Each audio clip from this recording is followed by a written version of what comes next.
Hello students, कक्षा 10 प्रश्नावली 12।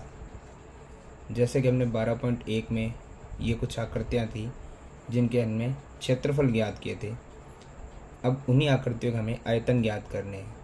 तो प्रश्नावली 12.2 में हमें बेलन का आयतन, अर्धगोले का आयतन, शंकु का आयतन, गोले का आयतन और घनाभ का आयतन, ये आयतन कुछ याद करने पड़ेंगे। जैसे ये सूत्र याद हो जाएंगे तो हमारे लिए प्रश्नावली भी आसान हो जाएगी। तो शुरू करते हैं प्रश्नावली 12.2।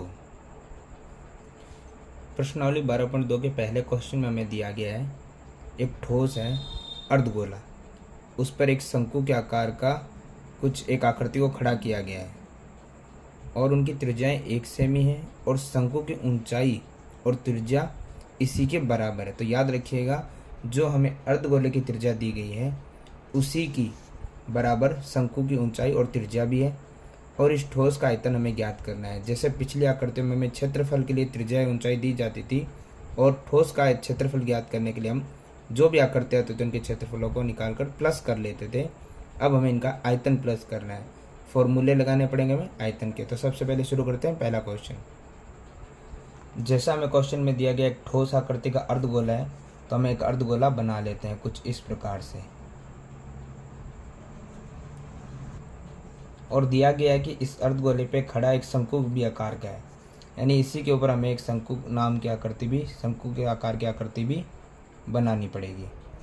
शंकु जोकर की टोपी की तरह से होता है त्रिभुजाकार आकृति में। और ये कह रहा है इनकी त्रिज्या 1 सेमी है, त्रिज्या हमें दे रखी है 1 सेमी और ये है अर्धगोले की।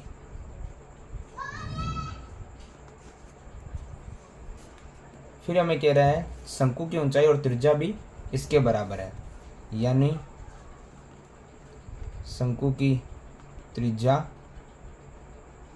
और शंकु की ऊंचाई दोनों 1-1 सेमी ही है। ठोस का आयतन ज्ञात करना है। ध्यान देंगे, सबसे पहले ठोस का आयतन। हमें पता है जैसे हम ठोस का क्षेत्रफल ज्ञात करते थे तो दोनों आकृतियों को जोड़ लेते थे। अब आयतन ज्ञात करना है तो भी हमें दोनों आकृतियों को प्लस करना पड़ेगा। पहले हमारे पास है अर्धगोला और फिर हमें दिया गया था पहले अर्धगोले का आयतन और फिर शंकु का आयतन। एक चीज़ हमें ध्यान देनी है, यदि शंकु का आयतन पहले प्लस में अर्धगोले का बाद में हो तो भी कोई फर्क पड़ने वाला नहीं है। अब हमें ध्यान देना है इसमें, सबसे पहले हमें इनके फॉर्मूले आने चाहिए। अर्धगोले का आयतन होता है हमारे पास 2/3 पाई r क्यूब, तो हम लगा देते हैं 2/3 पाई r क्यूब और प्लस में हमें दिया गया यहाँ पर शंकु का आयतन। तो शंकु का आयतन बाद में हम फॉर्मूले याद कर लेंगे, जो हमें याद करने बड़े आवश्यक है। शंकु का आयतन 1/3 पाई r स्क्वायर h, फॉर्मूले हम लगा देंगे। यदि फॉर्मूले में याद है, सूत्र में याद है तो करना हमारे लिए आसान हो जाएगा। अब हमें इनके मान रखने हैं। सबसे पहले हमें एक चीज़ का ध्यान देना बहुत ज़रूरी है, जो हमें बुक में भी दिया गया है। यदि बुक कोई निर्देश देता है तो उसे ध्यान में रखना होगा, अदरवाइज हम अपना नियम अनुसार कर सकते हैं। ये कह रहा है इस ठोस का आयतन है वो पाई के पद में निकालना है, यानी पाई का जो मान हम 22/7 या फिर ये कुछ और दे रखा तो उसके अनुसार ही रखना पड़ेगा। तो पाई को ये कह रहा है पाई ही रखना है, तो पाई का मान आप नहीं लगा सकते। तो 2/3 पाई को पाई रखना है। आर तो दोनों आकृतियों में आपको बता ही दिया है, दोनों की 1-1 ही है। एक का हमें करना है क्यूब प्लस 1/3 पाई और आर का पता हमें मान कितना है 1, उसका स्क्वायर और गुणा में h, ऊंचाई भी कितनी थी 1। 2/3 है, पाई है, 1 का क्यूब 1 ही रहता है और 1 की गुणा इस सब से करने पे वही नंबर आ जाएगा। प्लस में ध्यान देते हैं 1/3, यदि मैं लिख के बताऊं तो आपको लिख के बता देते हैं। जैसे पाई था 1 का स्क्वायर 1 आएगा और 1 है, यानी 1 और 1 की गुणा 1 ही आएगी। लिख के भी करेंगे तो वापस वही आना है अगली लाइन में। यदि आप इसको सॉल्व यहीं कर सकते हो तो अच्छा है। जैसे मैंने इसको यहीं सॉल्व कर दिया था, ये मैंने लिख के बताया। 1/3 है, 1 की पाई से गुणा करेंगे तो पाई आना है, जो आप यहाँ भी सॉल्व कर सकते थे, लेकिन मैंने ये लिख के आपको समझा दिया है ताकि आपको ध्यान रहे। प्लस माइनस है तो बट्टे वाली संख्या का होता है लसअप है। चूँकि संख्याएं सेम है तो लसअप करना हमारे लिए आसान हो जाता है। 3 और 3 का लसअप होगा 3, और जब नीचे वाली संख्या समान हो तो ऊपर वाली संख्या वैसी की वैसी आ जाती है। यहाँ पे आएगा 2 पाई प्लस यहाँ पे आएगा 1 पाई। कॉमन लेना चाहे तो पाई बाहर कॉमन ले सकते हैं, नहीं भी लेते तो कोई फ़र्क नहीं पड़ने वाला। 2 पाई और 1 पाई, देखिए पाई पाई तो कॉमन आ गया, 2 + 1 आ गया हमारे पास 3, अपॉन में है 3, 3 से 3 चला गया तो बचेगा पाई। और ध्यान रखिए आयतन निकाला आपने। जब क्षेत्रफल निकालते हैं तो जो भी हमारे पास नंबर दिया गया होता है उसके पीछे सेमी-मीटर जो भी हमें दिया गया है उसके ऊपर लगता है क्यूब, माफ कीजिए स्क्वायर। और जब आयतन हमसे पूछा जा रहा है तो हमें उस पर लगाना पड़ता है क्यूब। क्षेत्रफल में स्क्वायर और आयतन में क्यूब। इस प्रकार हमारा क्वेश्चन नंबर 1 होता है कंप्लीट। क्वेश्चन नंबर 2, हमें बताया गया यहाँ पे एक इंजीनियरिंग के विद्यार्थी रचेल से एक पतली एल्यूमिनियम की शीट का प्रयोग करते हुए एक मॉडल बनाने को कहा गया है। यानी उसने एक एल्यूमिनियम की शीट से एक मॉडल बनाया है। यहाँ तक हमें इतना ध्यान देने वाली कोई बात है नहीं, हमें ध्यान देना आकृति कौन सी बन रही है। ये कह रहा है जो एक ऐसे बेलन के आकार का है जिसके दोनों सिरों पर 2 शंकु जुड़े हुए हैं। यानी हमें एक बेलनाकार आकृति बनानी है। सबसे पहले हमें यहाँ से ध्यान देना है, एक बेलनाकार आकृति बनानी है। देखिए क्वेश्चन जो होते हैं इनको अगर आप स्टेप बाय स्टेप देखते हैं तो ये चीज़ें इतनी मुश्किल होती नहीं है। जैसे एक बेलनाकार आकृति बनानी है तो हम बेलनाकार आकृति लेटाकर भी बना सकते हैं और खड़े रहकर भी बना सकते हैं। कैसे ही बना सकते हैं, कोई भी उसमें प्रॉब्लम होती नहीं है। यदि हम ऐसे बनाते हैं खड़ी बेलनाकार आकृति तो भी सही है। यदि हम ऐसे नहीं बनाते हैं तो हम इसको ऐसे भी लेटाकर भी बना सकते हैं, कोई प्रॉब्लम होती नहीं है। फिर ये कह रहा है इस बेलनाकार आकृति के दोनों सिरों पर 2 शंकु जुड़े हुए हैं। हमें पता है शंकु की आकृति कैसी होती है, इस प्रकार की त्रिभुजाकार होती है, तीखी, जिसके दोनों सिरों पर शंकु जुड़े हुए हैं। अब ये कह रहा है इस मॉडल का व्यास 3 सेमी है। मॉडल का व्यास 3 सेमी है। व्यास होता है पूरा कंप्लीट। तो जो हमें दिया गया उसे हम लिखते रहते हैं साथ साथ में। तो हमें व्यास दिया हुआ है पूरे मॉडल का 3 सेमी। तो त्रिज्या सीधी निकल चुकी है हमारे लिए 3/2 सेमी। डेढ़ भी लिख सकते हैं, कोई दिक्कत नहीं है, बाद में भी हम काट सकते हैं इसको। फिर ये कह रहा है हमें इसकी लंबाई, पूरे मॉडल की बात कर रहा है ये, पूरे मॉडल की लंबाई 12 सेमी। और मॉडल हमारे पास था इस शंकु के ऊपर वाले कॉर्नर से लेके नीचे वाले कॉर्नर तक 12 सेमी। ये किसी बेलन की या शंकु की अलग अलग नहीं, तीनों की एक साथ 2 शंकु और एक बेलन की ऊंचाई पूरी 12 सेमी दी गई है। अब हमें ये कह रहा है प्रत्येक शंकु की ऊंचाई तो 2-2 सेमी है। यानी कि जो शंकु था हमारा उसकी ऊंचाई कितनी है, 2 सेमी। ध्यान देने वाली बात हमारे लिए कि यहाँ तक जो एक शंकु था इसकी ऊंचाई 2 सेमी थी और यहाँ तक हमारा जो शंकु था उसकी ऊंचाई 2 सेमी थी। बीच में आकृति बचती है बेलनाकार, तो बेलन की ऊंचाई कितनी है हम निकाल सकते हैं। वैसे आपको अगर इस प्रकार से आपने ये आकृति शेप बनाई है तो आपको यहीं से क्लियर हो जाएगा कि पूरी आकृति 12 सेमी की है। तो शंकु यहाँ से 2 सेमी निकल गया तो बचा 10 और यहाँ से 2 सेमी निकल गया तो बचेगा 8। कैसे समझा देते हैं आपको। टोटल लंबाई कितनी थी, टोटल ऊंचाई थी 12 सेमी। उसमें से इस शंकु की 2 सेमी और इस शंकु की 2 सेमी, यानी 2-2 4 सेमी तो जा चुका है। यानी जो बचा वो बचा है बेलन की ऊंचाई। तो बेलन की ऊंचाई हमारे पास आ गई है 8 सेमी। अब हमें ये कह रहा है यदि प्रत्येक की ऊंचाई हो गई है, रचेल द्वारा बनाया गया मॉडल अंतःवृष्ट हवा का आयतन ज्ञात करना है। यानी इसके अंदर जो हवा है उसका आयतन ज्ञात करना है। यानी कुल मिला के हमें पूरे मॉडल का आयतन ज्ञात करना है। तो हम देखते हैं सबसे पहले हमें मॉडल का आयतन ज्ञात करना है। तो मॉडल का आयतन हमें पता है। यदि पूरे मॉडल का आयतन ज्ञात करना पड़ेगा हमें, तो पहले तो एक बेलन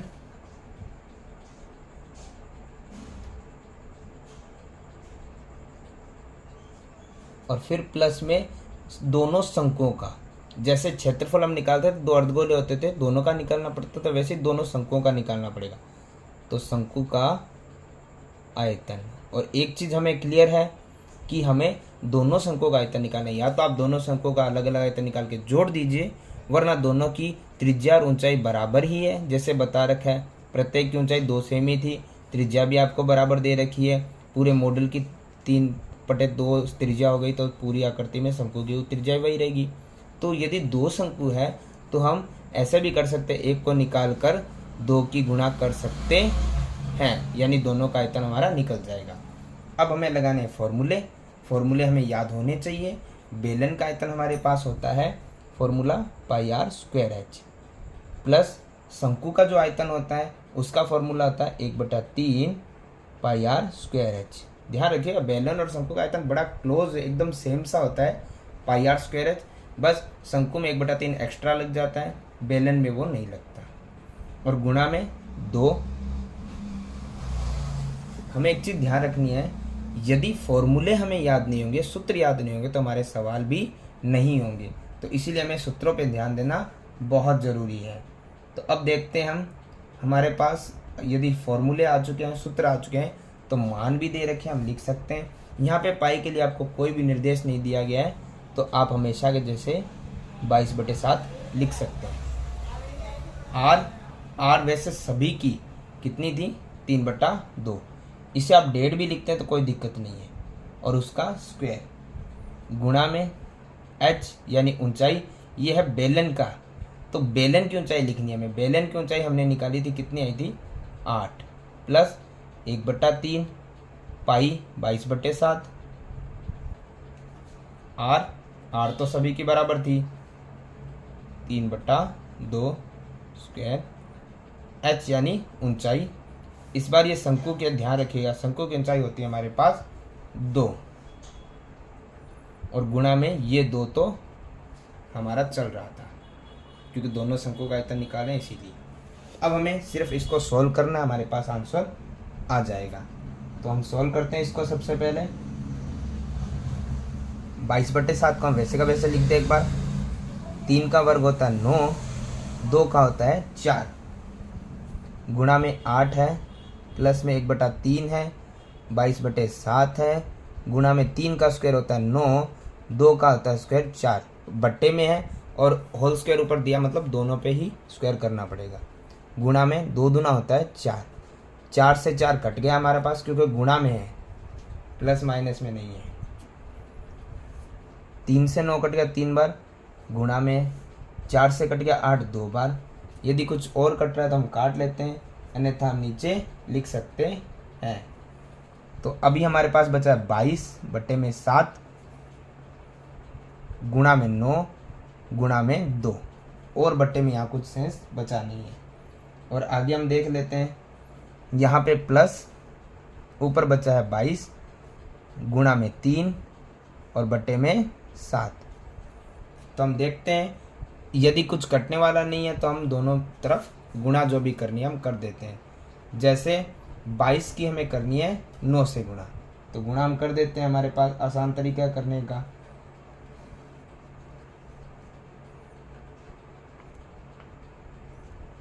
और गुणा में है 2। वैसे हम इसकी एक साथ भी गुणा कर सकते हैं, ताकि हमारे लिए ये सवाल लंबा ना हो। ये समझाने के लिए मैं इतना लंबा करके बता रहा हूँ आपको। बटे में था 7, प्लस 22 की 3 से गुणा करनी थी, बटे में था 7। तो इस प्रकार से ये मल्टीप्लाई हो जाएगा। अब हमारे पास बचा हुआ है यहाँ पर 198 की 2 से गुणा करनी है, तो हम इसको गुणा कर देते हैं।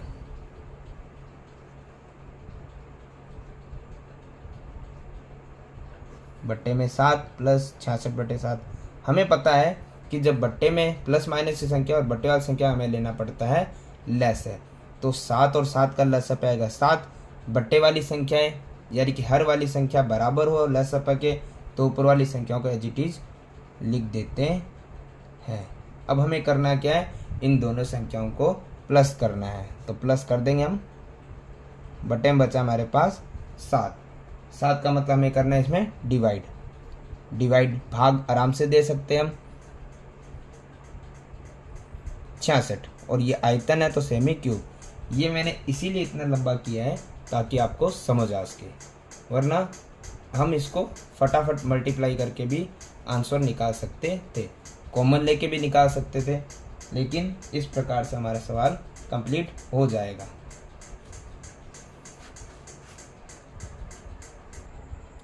क्वेश्चन नंबर 3, हमें यहाँ दिया गया है कि एक गुलाब जामुन है, उसके आयतन की लगभग 30% चीनी तो चाशनी होती है। चलिए ये बात की बात है, मैंने आपको बताया था एक्स्ट्रा चीज़ें होती है उन पे एक बार ज़्यादा ध्यान देने वाली बात नहीं, हमें देखना आकृति कौन सी है। ये कह रहा 45 गुलाब जामुनों में लगभग कितनी चाशनी होगी, ये बाद में निकालेंगे। पहले ये कह रहा प्रत्येक गुलाब जामुन, एक गुलाब जामुन की बात करते हैं, उसका आकार कैसा, बेलनाकार। हम डिसाइड नहीं कर सकते हैं कि आकृति कैसी होगी, जैसा बुक बताएगा हमें उसी आकृति पे ध्यान देना पड़ेगा। तो गुलाब जामुन जो है वो बेलन आकार का है और उसके दोनों सिरों पे अर्धगोले जैसी आकृति बनी हुई है। हालांकि हम बोल देते बेलन, तो सर जो होता है गुलाब जामुन वो तो गोल होता है, लेकिन अभी हमें बुक के हिसाब से चलना है। बुक ने कहा है बेलन है तो बेलन होता है, बुक कहता है पहाड़ है तो पहाड़ जैसा ही बनाना पड़ेगा आपको। तो अभी गुलाब जामुन हमारा बेलन का आकार का है और उसके दोनों सिरों पे अर्धगोले लगे हुए हैं। तो चलिए बना लेते हैं। सबसे पहले एक बेलनाकार आकृति बना लेते हैं हम।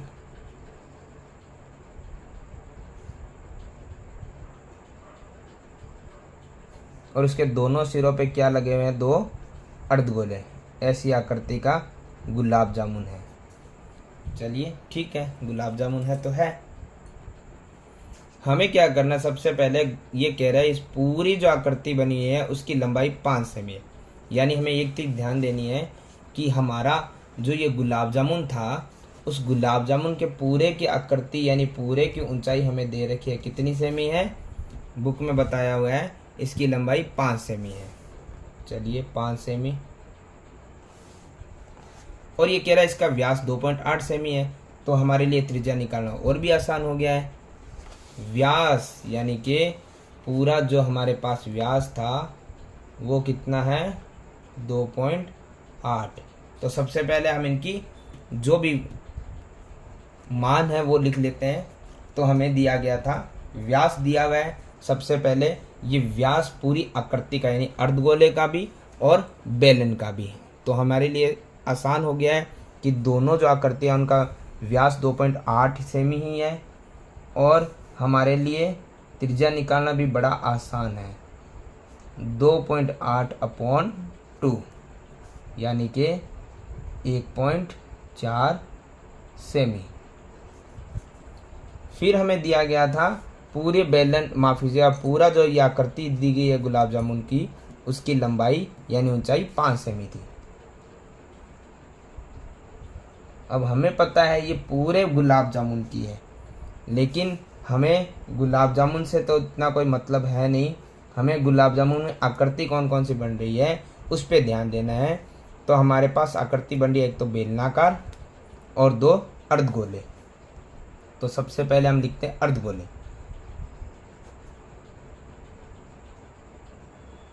अर्धगोले की ऊंचाई देखिए क्या बनती है। एक चीज ध्यान रखिएगा, ये अर्धगोला जो होता है इसकी जितनी आपकी त्रिज्या होती है जो हमने निकाली 1.4 है, पूरा गोला होगा तो उसमें पूरा ऊंचाई अलग बात होती है। हमें पता है कि आधे गोले की ऊंचाई भी उसकी त्रिज्या के बराबर होती है। तो ये हमने क्षेत्रफल वाला सवाल हम बहुत बार ध्यान दिया है। तो इसकी ऊंचाई हम निकालेंगे तो वही निकलेगी जो इसकी त्रिज्या थी, 1.4। और ये एक तरफ नहीं है, दोनों तरफ होगा क्योंकि दोनों तरफ अर्धगोले समान ही है। अब मैं बेलन की ऊंचाई निकालूंगा तो हमें थोड़ी सी ध्यान देने वाली बात है कि बेलन की ऊंचाई किस प्रकार से निकलेगी। वैसे तो हम अभी एक सवाल करके आए थे, बेलनाकार आकृति दोनों तरफ शंकु लगे हुए थे जिनकी ऊंचाइयां बराबर थी, यहाँ पे अर्धगोले लगे हुए हैं। तो हमें क्या करना है, पूरी ऊंचाई में से अर्धगोला 1 और अर्धगोला 2 यानी इन दोनों ऊंचाइयों को प्लस करके घटा देंगे तो शेष बचेगी हमारे पास बेलन की ऊंचाई। तो हम क्या करते हैं, बेलन की ऊंचाई कुल ऊंचाई में से अर्धगोले 1 और अर्धगोले 2 यानी 1.4 और 1.4 हमारे पास होता है 2.8, ये ऊंचाई घटा देंगे तो शेष जो बचेगी वो किसकी बचेगी, बेलन की ऊंचाई। देखिए सारे मान हमारे पास आ चुके हैं। अब हम करते हैं जो हमें पूछा गया था। हमें पूछा गया था इस पूरी आकृति का चाशनी निकालना, तो चाशनी अंदर ही होता है तो हमें निकालना पड़ेगा इसका आयतन। तो हम निकालते हैं आयतन। आयतन निकालने के लिए पूरे गुलाब जामुन का आयतन हम निकालेंगे तो सबसे पहले हम क्या करते हैं, लिख देते हैं कि गुलाब जामुन का आयतन। चलिए इस प्रकार की होती है मैथ है। लोग नॉर्मली गुलाब जामुन देख के खाना पसंद करते हैं, यहाँ पे हमें उसका आयतन निकालना है। गुलाब जामुन में एक आकृति हमें पता है किसकी निकल रही थी, बेलन की, तो बेलन का आयतन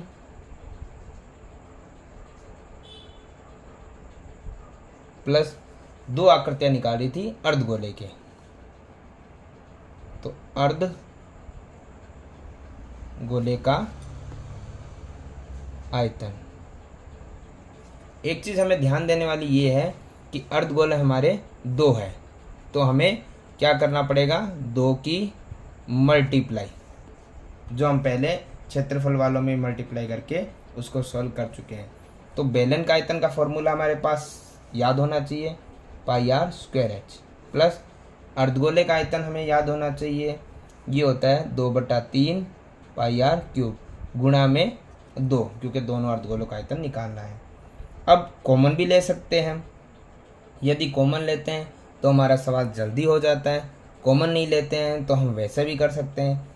अब मैंने पिछले सवाल में भी आपको बताया था कि अलग अलग लेके भी कर सकते हैं, इस बार कॉमन लेके करके देख लेते हैं। कॉमन में देखिए पाई तो दोनों तरफ ही आता है, ऑलमोस्ट हर फॉर्मूले में आता है इनमें, उसको हम कॉमन ले सकते हैं। त्रिज्या हमें बता दी गई है पूरी आकृति की, जो भी आ रहा है चाहे वो अर्धगोला हो चाहे बेलन हो, उनकी त्रिज्याएं समान है। यदि समान है तो हम त्रिज्या भी कॉमन ले सकते हैं। त्रिज्या यहाँ स्क्वायर है या क्यूब है तो यानी स्क्वायर तक हम कॉमन ले सकते हैं, छोटी जितनी होगी उतनी हम कॉमन ले सकते हैं। तो स्क्वायर है क्यूब है तो स्क्वायर तक हम कॉमन ले सकते हैं।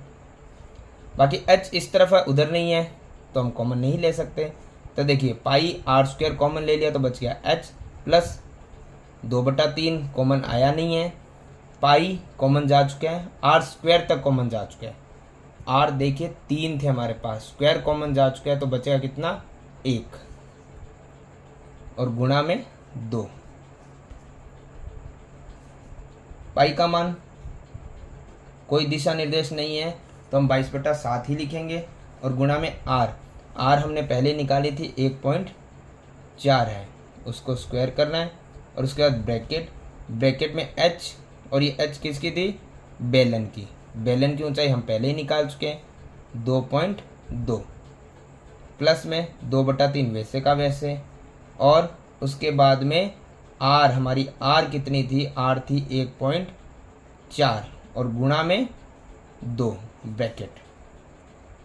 देखेंगे हम सबसे पहले, यदि कुछ कट रहा है तो हम उसे काट देंगे, लेकिन पहले लिख देते हैं 22/7 गुणा में 1.4 को हमें कितनी बार लिखना है, 2 बार। हम इसको गुणा भी कर सकते हैं, लेकिन यदि हमसे ये कट रहा है तो हम एक बार गुणा नहीं करेंगे, बाद में और ईजी हो जाएगा।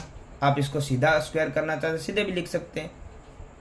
उसके बाद यहाँ पर हम देखते हैं, देखिए प्लस है तो एक बार हम प्लस नहीं कर सकते क्योंकि मल्टीप्लाई है, बोर्ड मास पहले कहता है कि मल्टीप्लाई पहले होता है उसके बाद कोई प्लस या माइनस, तो हम 2.2 को तो अभी कुछ नहीं कर सकते, लेकिन हाँ 2 की गुणा हम इन दोनों से कर सकते हैं। देखिए 2 की गुणा 1.4 से करेंगे तो हो जाएगा हमारा 2.8, तो हम इसे लिख देते हैं। 2 की गुणा 1.4 से करने से आएगा 2.8 और 2 और बट्टे में कितना था हमारे पास, 3, ब्रैकेट क्लोज। देखिए पॉइंट हटाएंगे तो बट्टे में आएगा 0 और 7 से 14 बचेगा, कटेगा 2 बार। अब हमारे पास शेष जो नंबर बचे हैं उसको देख लेते हैं। 2 से 10 कट रहा है 5 बार, तो हमारे पास बचा है यहाँ पर 22 गुणा में 1.4, देखिए ज़्यादा काटने से क्या होगा, आपको कुछ समझ नहीं आएगा यहाँ पर, तो इसीलिए मैं थोड़ा थोड़ा काट रहा हूँ। ज़्यादा लाइन एक्स्ट्रा बन रही है, आप एग्ज़ाम में करते वक्त ये एक साथ भी हल कर सकते हैं, बट मैं ज़्यादा इसलिए नहीं काट रहा हूँ ताकि एक साथ ये इतना कट जाएगा तो आपको कुछ समझ यहाँ पे आएगा नहीं। तो 22 बचा है, यहाँ कुछ नहीं, यहाँ 1.4 बचा है, बट्टे में हमारे पास बचा है 5। फिर हमारे पास देखते हैं ये ब्रैकेट 2.2 है, प्लस है 2.8 की मल्टीप्लाई हो रही है 2.8 की 2 से मल्टीप्लाई करेंगे तो होगा 5.6, बट्टे में है 3 ब्रैकेट। अब हम देखते हैं यदि हमारा यहाँ पे ये नंबर कट रहा है तो 22 की गुणा 1.4 से करनी है, जो आप नॉर्मली बड़े आसानी से उसको मल्टीप्लाई कर सकते हैं। तो ये आएगा, और एक संख्या पहले पॉइंट, बट्टे में था 5। यहाँ देखते हैं बट्टे में कुछ ना हो और प्लस माइनस हो तो बट्टे वाली संख्या लेते हैं लेस है, और हमें पता है कि जो बट्टे वाली संख्या होता है उसका लेस पर में दे देता है भाग, 1 का 3 में भाग 3 आएगा, और 3 की गुणा 2.2 से करूँगा तो आएगा 6.6। फिर है प्लस 3 का 3 में करूँगा तो भाग आएगा 1, और 1 की 5.6 से गुणा करने पे आएगा 5.6। अब देखेंगे हमारा सवाल इजी हो जाएगा। यहाँ से हम लिख देते हैं 30.8 बटे में 5 गुणा 6.6 और 5.6, दोनों संख्या हमारी जुड़ रही है तो हम इनको जोड़ देते हैं। ये हो जाएगा हमारा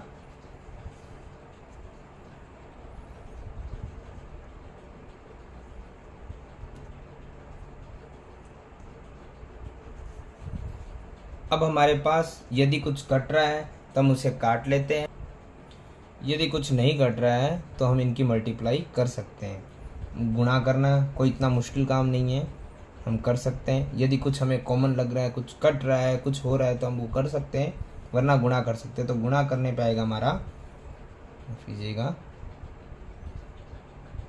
और बट्टे में 5 की 3 से गुणा कर देंगे तो आएगा 15। अब हमें करना है इसका इसमें डिवाइड, और डिवाइड करने पे आएगा हमारे पास 25.05 सेमी क्यूब।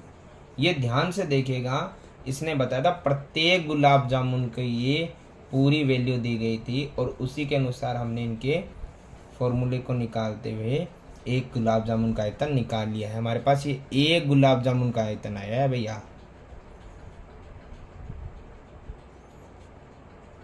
लेकिन हमें जैसे बुक में दिया गया था कि हमें निकालना था कितने गुलाब जामुनों का, हमें दिया गया था 45 गुलाब जामुनों का लगभग निकालना था। कितनी चाशनी होगी, यानी 45 गुलाब जामुनों का हमें यहाँ पर आयतन निकालना है। तो आपको पता है जब एक गुलाब जामुन का आयतन आपने निकाल लिया है तो 45 गुलाब जामुनों का निकालना तो कोई मुश्किल नहीं है। 45 गुलाब जामुन का आयतन बड़ा आसान है। जितना एक का आपके पास दिया गया होता है हमें क्या करना आता है, उसी में जितने पूछे जाए उनकी गुणा आप कर सकते हैं। तो 25.05 एक का आयतन आया था, तो 45 का आयतन आने के लिए हम क्या कर देंगे, इसकी गुणा। तो हमारे पास आ जाएगा गुणा करने पर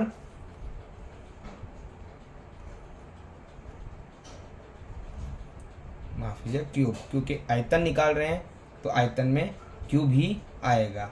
अब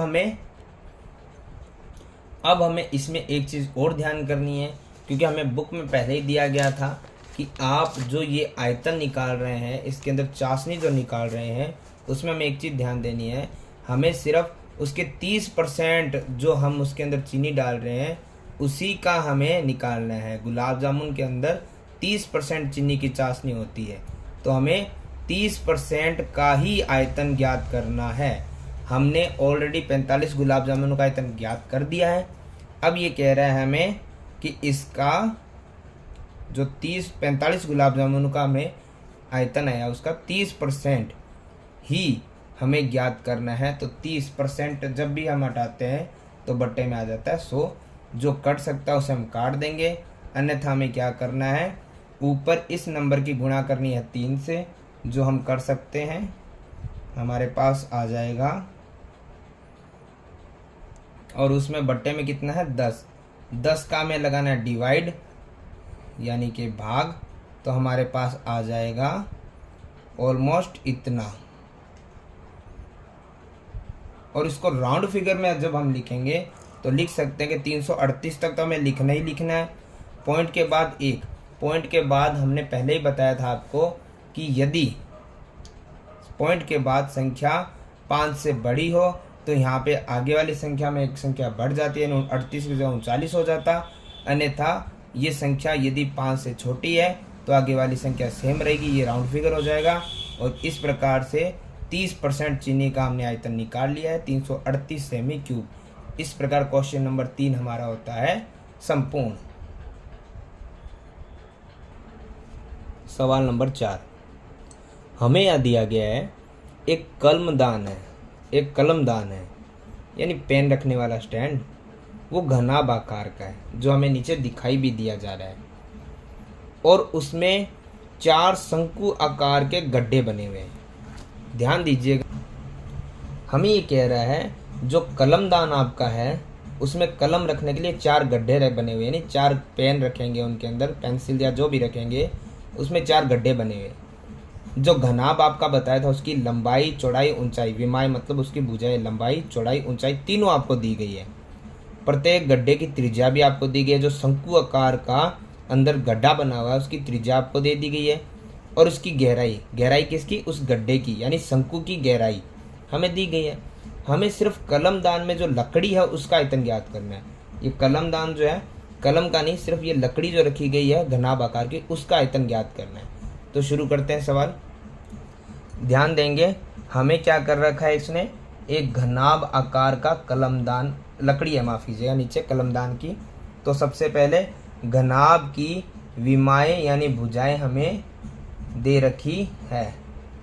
तो 3 प्रकार की है, एक होती है लंबाई। तो लंबाई हमें कितनी दे रखी है किताब अनुसार, वो हम देख लेंगे क्वेश्चन में। साथ में हमें उसकी दूसरी विमा चौड़ाई, तीसरी विमा ऊंचाई।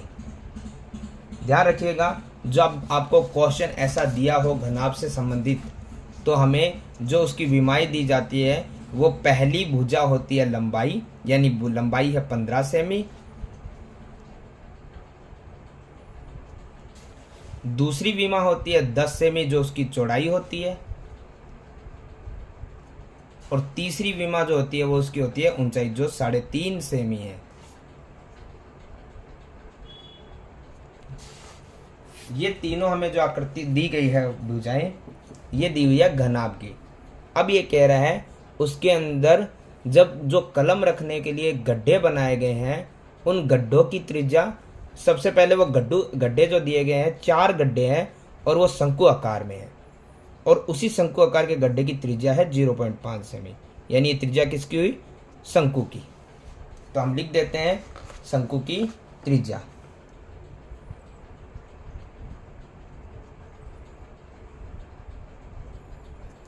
शंकु की त्रिज्या में दी गई है 0.5 सेमी, और उसी शंकु की गहराई 1.4 सेमी है। ध्यान रखिएगा, ऊपर से आ रही है तो गहराई, नीचे से जाएंगे तो ऊंचाई, तो शंकु की क्या हो जाएगी, ऊंचाई कितनी दे रखी है, 1.4 सेमी। अब एक चीज ध्यान देने वाली है, थोड़ा ध्यान दीजिएगा। इसने हमें क्या बोला था कि हमारे पास एक लकड़ी है और उस पे 4 गड्ढे शंकु आकार के बने हुए। ध्यान रखिएगा, 4 गड्ढे बनेंगे तो उसमें से उतनी लकड़ी तो जा चुकी है, और हमें इसीलिए इस लकड़ी पे ध्यान देना है क्योंकि हमें सिर्फ इसी का आयतन ज्ञात करना है। तो हम सबसे पहले लिख देते हैं कि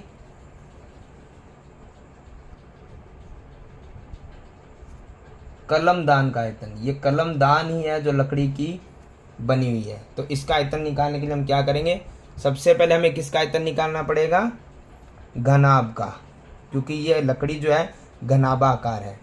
तो घनाभ का आयतन। और एक चीज ध्यान रखिएगा, हर बार आप प्लस करते थे क्योंकि कोई चीज उसमें एक्स्ट्रा लगी होती, जैसे गुलाब जामुन है तो उस पर अर्धगोला लगा होता था तो हम जोड़ देते थे, कोई और आकृति है उसमें शंकु लगाता था हम जोड़ देते थे।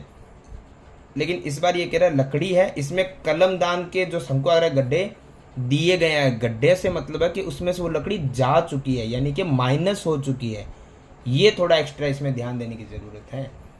लकड़ी जो घनाभ आकार की है उसमें गड्ढे किए हुए हैं, और गड्ढे का मतलब ये इसी घनाभ में से इतनी लकड़ी तो कम होगी। यदि हम घनाभ का आयतन निकालते हैं तो ये लकड़ी तो कम करनी पड़ेगी ना, यानी हमें शंकु कम करने पड़ेंगे, तो हमें माइनस करना पड़ेगा। और शंकु भी 1 नहीं 2 नहीं 3 नहीं 4 है, तो 4 शंकु का आयतन हमें क्या करना पड़ेगा, कम करना पड़ेगा।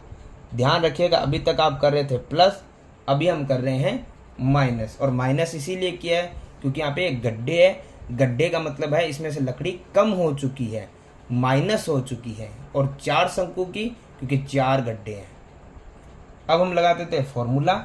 घनाभ का आयतन हमारे पास हमने पहले पढ़ा रखा है, लंबाई गुणा चौड़ाई गुणा ऊंचाई होता है, उसमें से हमें घटाना है 4 गुणा शंकु का आयतन। और शंकु का आयतन होता है हमारे पास, सूत्र याद रखिएगा, सूत्र याद रखने से बहुत चीज़ें आसान हो जाएगी। 1/3 पाई आर स्क्वायर एच शंकु का आयतन। अब हम मान रखते हैं घनाभ था, उसकी लंबाई चौड़ाई ऊंचाई हमें दी गई है, लंबाई चौड़ाई ऊंचाई क्वेश्चन में ही, तो हम तीनों का माप लिख देते हैं। माइनस उसके बाद है 4 गुणा में 1/3 पाई का मान कोई संकेत नहीं तो 22/7 त्रिज्या। देखिए शंकु है तो शंकु की त्रिज्या, शंकु की त्रिज्या में दे रखी थी 0.5, और गुणा में हमें h दी हुई है शंकु की, और शंकु की h यानी ऊंचाई थी 1.4। अब हमें करना क्या है, इसे सिर्फ मल्टीप्लाई डिवाइड जो हो रहा है वो करना है, और अंत में बचेगा इसका आंसर।